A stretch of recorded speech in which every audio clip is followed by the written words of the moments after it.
south part of the county. It's only about 500,000 residents, larger than St. Louis and Miami, New Orleans, almost the size of Atlanta. And we got something to say. So over the last few months, I invited candidates down to Long Beach to meet our businesses, walk with our workers, talk with us, walk our farmers markets, and learn firsthand what our issues are and the things that we need. And that's incredibly important right now that we have candidates who understand the circumstances on the ground. And so all the candidates showed up, most of the candidates, all but one, everybody showed up, spent that time to come down. Now you can learn a lot on the ground when you see a candidate. You see who takes that extra time to ask that extra question, who spends that time to really get to know that business owner, that worker, and understand their names. And it became very clear and apparent to me that one of those candidates stood out through that process. One showed that real sincerity and care, who also happened to be the most qualified candidate on the ballot.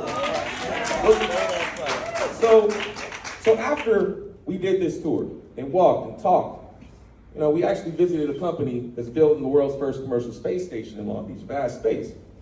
And after that, we debriefed as a team, and we talked about all the candidates and what made the most sense for Long Beach, what made the most sense for everybody. And it was clear that Javier stood apart. But then came the question, but can he win?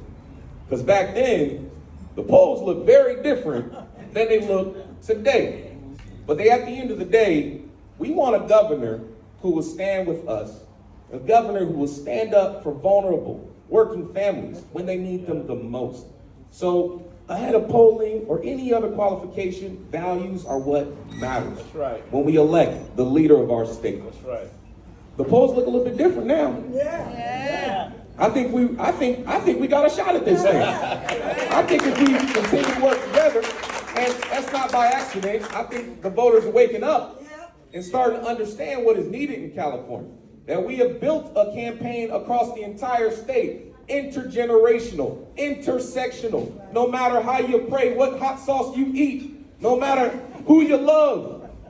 This is a campaign where everybody belongs. And that's the campaign that is most propelling Xavier Becerra forward. So right now, I am proud. I believe California needs a leader. Long Beach needs a leader. South LA needs a leader who can stand up for working families in this moment, who will represent all of us, not just some of us. And my candidate is Xavier Becerra for governor. So the California governor's race is nationally and internationally significant because we are the fourth largest economy in the world. And as goes California, so goes America. And everyone's paying attention and weighing in on who the next governor of California should be. Now, our next speaker is a voice of a generation. She was a lawyer, a public defender.